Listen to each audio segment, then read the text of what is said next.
అన్ని కాకరకాయలు ఈ విధంగా క్లీన్ చేసి పెట్టుకోండి. ఇట్లా 4 భాగాలుగా కోసి పెట్టుకోండి ఈ విధంగా. ఇప్పుడు ప్రాసెస్ చూద్దాం. ముందుగా కారప్పొడి చేసుకుందామండి. కాకరకాయలకి పల్లీలు 2 టేబుల్ స్పూన్లు పల్లీలు వేసి వేయించుకుందాం బాగా. కొన్ని గుప్పెడి ఎండు కొబ్బరి చెప్పు ముక్కలు వేసుకొని వేయించుకోండి. ఎండు కొబ్బరి ముక్కలు కూడా వేసి బాగా ఫ్రై అవ్వనివ్వండి. వీటిని ఈ విధంగా ఫ్రై అయ్యాక తీసి పక్కన పెట్టుకోండి.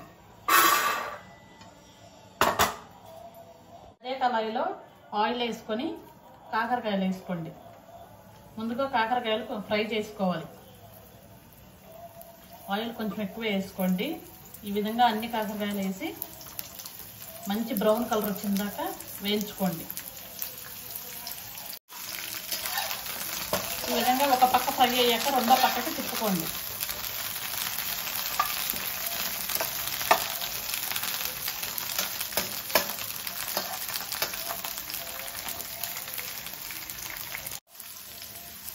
ఈ విధంగా వేగేటప్పుడు కొంచెం పసుపు వేసుకోండి.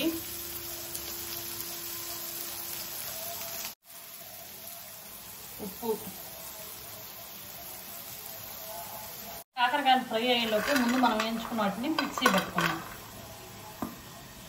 మిక్సీ జార్లో వేసుకోండి.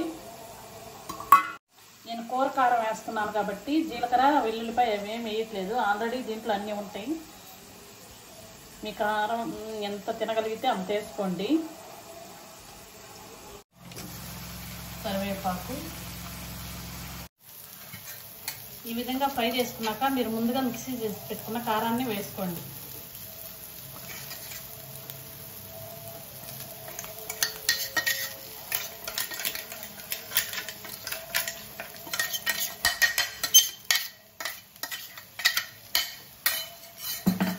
వేసుకొని 2 మినిట్స్ మగ్గనివ్వండి. సాల్ట్ సరిపడిపోతే ఇప్పుడే వేసుకోండి. గుమ్మగుమ్మలాడే కాకరకాయ కారం రెడీ అయిపోయింది. సూపర్ టేస్ట్ ఉంటుంది. ఒకసారి ట్రై చేయండి. ప్లీజ్ సబ్స్క్రైబ్ చేసుకోండి.